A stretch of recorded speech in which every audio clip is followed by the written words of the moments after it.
कैसा रहेगा आपका जुलाई महीने का फर्स्ट वीक, मतलब कि 1 से 7 तारीख। ओके, सो ये आपका वीकली रीडिंग होने जा रहा है। प्लीज़ पॉजिटिव रहें। Welcome to love with universe. अगर आपकी राशि जेमिनाई है यानी कि मिथुन राशि है तो ये रीडिंग आपके लिए है। ओके, सो यस, देख लेते हैं। सो यहाँ पर है 8 ऑफ कप्स, नेक्स्ट यहाँ पर 2 ऑफ सोर्ड्स की एनर्जी है, देन यहाँ पर द चैरियट की एनर्जी है। Okay, bottom of the deck में 2 ऑफ कप्स की एनर्जी। फाइन। इस वक्त हो सकता है आप किसी के साथ बहुत ज़्यादा बात करना चाह रहे हो, बहुत ज़्यादा दोस्ती निभाना चाह रहे हो, या फिर एक्सपेक्टेशन बहुत ज़्यादा लगा कर बैठे हो कि नहीं वो इंसान हेल्प करेगा, वो इंसान आकर ये केयर आपका लेगा, वो इंसान प्यार करेगा आपको। तो ऐसी कुछ चीज़ें दिखाई दे रही हैं मुझे, बट उस चीज़ का एक्सपेक्टेशन, मतलब कि वो इंसान आपके एक्सपेक्टेशंस के अनुसार इस वीक के स्टार्टिंग में खड़ा नहीं उतर पाएंगे। तो उस चीज़ का डिसअपॉइंटमेंट कुछ हद तक आपको होने वाला है। ठीक है, आपको आशा रहेगा कि नहीं आप इनको हेल्प कर रहे हो, मतलब वो इंसान भी आकर आपको हेल्प करेंगे। तो ये चाहे लव लाइफ के साइड से हो, चाहे मुझे दिख रही है कि पार्टनर के साथ हो, या आपका लैब पार्टनर हो सकता है, लाइफ पार्टनर हो सकता है, नो मैटर, या फिर बिजनेस पार्टनर भी हो सकता है। बट ओवरऑल आप किसी को हेल्प किए हो एंड उस चीज़ की तरफ से एक्सपेक्टेशन है आपका, बट उस एक्सपेक्टेशन के दौरान यहाँ पर चीज़ें नहीं होता हुआ देखकर आप थोड़ा बहुत डिसअपॉइंटमेंट, मायूसी फील करने वाले हो। ये चीज़ दिख रही है। आपको ऐसा लगेगा कि नहीं हेल्प नहीं करना चाहिए था, इतना ज़्यादा सपोर्ट नहीं करना चाहिए था उस इंसान को, या फिर ज़माना ही नहीं रहा हेल्प करने का, लाइक दैट। ऐसे सिचुएशंस, ऐसे थॉट्स आपके दिमाग में आते हुए दिख रहे हैं।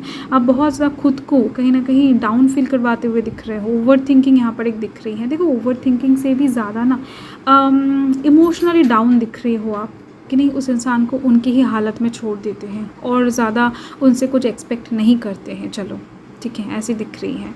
सेकंड दिख रही है कि मिड वीक आते आते आप बहुत ज़्यादा एक कंफर्ट जोन में फंस जाओगे, मतलब कि जहाँ से आपको निकलने का एकदम से मन नहीं करेगा।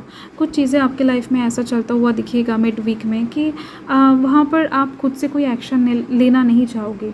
अगर कोई आपसे कुछ कहता है कि नहीं ये एक्शन ले लो, तो वो आप ले लोगे। मन से कुछ भी एक्स्ट्रा करके नहीं करने वाले हो, एंड साथ में दिमाग से भी कुछ काम नहीं करने वाले हो आप। थोड़ा बहुत लेज़ी फील करना, चीज़ें करने का इच्छा ना होना, या फिर सभी कामों में ना कहते फिरना, नेगेटिव चीज़ों का बहुत ज़्यादा यूज़ करने वाले हो। कोई आपसे कहता है कि नहीं ये चीज़ संभाल कर रखो, तो आप कहोगे नहीं मुझे अभी नहीं करना है, आप किसी और को देकर जाओ, मुझसे नहीं होगा।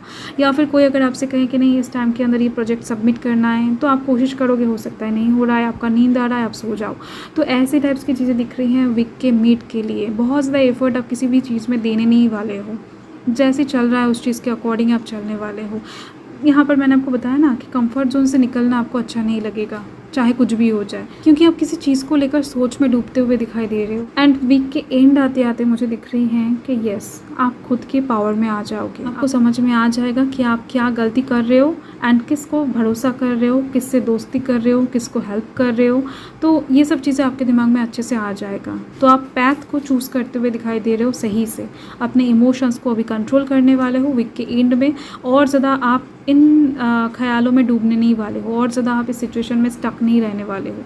अभी आप अपना दिमाग, अपना सोल काम में लगाने वाले हो। ठीक है, पैथ को सही करते हुए दिखाई दे रहे हो सकता है कि इस टाइम पर अपने इमोशंस को आप कंट्रोल ऐसे कर लो कि ये इंसान आकर अभी अगर आपको हेल्प करने की कोशिश भी करता है, या फिर अपॉर्चुनिटी देता है, या फिर कॉल करता है, टेक्स्ट करता है, तो आप नहीं उठाओगे। आपको ऐसा लगेगा कि नहीं मुझे नहीं चाहिए आपका कॉल, आपका टेक्स्ट, मैं अकेला ही काफ़ी हूँ। या फिर ऐसा भी हो सकता है कि आप उनका फेवर ले लो, क्योंकि आपने एक टाइम पर फेवर किया था, तो उसका कोई शुक्रिया अदा आप उनको ना करो। जस्ट ईज़िली आप इस चीज़ को ले लो, लाइक दैट। आप कुछ भी गलत नहीं करने वाले हो, क्योंकि इस टाइम पर गलत और सही के बीच में फ़र्क करना आपको आ जाएगा। ठीक है, सो यही चीज़ दिख रही है। एंड अगर परिवार के साइड से कहूँ तो परिवार के साइड से आपका रिश्ता एज़ यूजुअल दिख रही है, बहुत अच्छा, बहुत बुरा नहीं है। ओके, सो आप इस टाइम पर डेफिनेटली लव लाइफ के साइड से थोड़ा बहुत सैक्रिफाइसिंग सिचुएशन से गुजरने वाले हो। कुछ सिचुएशन ऐसा क्रिएट हो सकता है जहाँ पर लव लाइफ के साइड से आपको सैक्रिफाइस करना पड़ सकता है। तो यूनिवर्स की तरफ से मैसेज यही है कि आपको इस टाइम पर डेफिनेटली सोच समझकर आगे बढ़ना चाहिए कि आपको ये सैक्रिफाइस करना चाहिए या फिर नहीं। बस सिचुएशन ऑकर होगा आपके पार्टनर की तरफ से, आप जिनको प्यार करते हो, पसंद करते हो, वो कुछ ऐसा अप्रोच लेकर आपके सामने हाजिर हो सकते हैं। ठीक है। देखो, रीडिंग को हमेशा आपको पॉजिटिव वे में लेना है, एज अ गाइडेंस लेना है, ठीक है। अगर आप चाहो तो फ्यूचर को बदल सकते हो, ऐसा आपको सोचना है, ठीक है। तो इन सब चीज़ों से आपको जो भी सीखने को मिल रहा है, जो भी चीज़ें लगता है कि नहीं सही करना चाहिए, मुझे ये एक्शन अभी से उठा लेना चाहिए, तो आप ऐसा ही करो, ठीक है। सो यही आपका रीडिंग है जेमिनी। मैं मिलती हूँ आपके साथ बहुत जल्द एक लवली स्वीट रीडिंग के साथ। सो तब तक के लिए हर हर महादेव, जय माँ का, जय माता दी।